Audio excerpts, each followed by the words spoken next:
Ito na yung part 2 guys. Sinama ko yung pinsan ko kasi nga may natira pa ako doon sa pagka-hospital ng tito ko. Sinama ko muna siya at pinakain para ma-experience naman niya. Ayan, pinag-grocery ko na rin.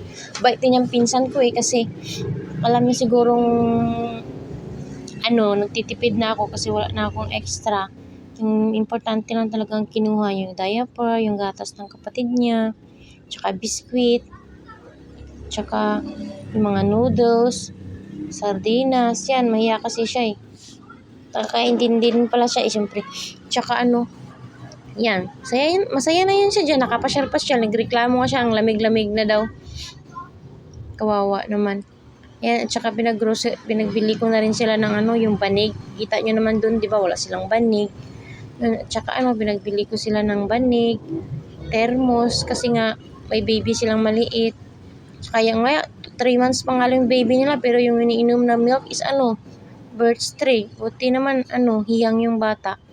Tsaka thermos, banig, tsaka, yan lang, mga importante.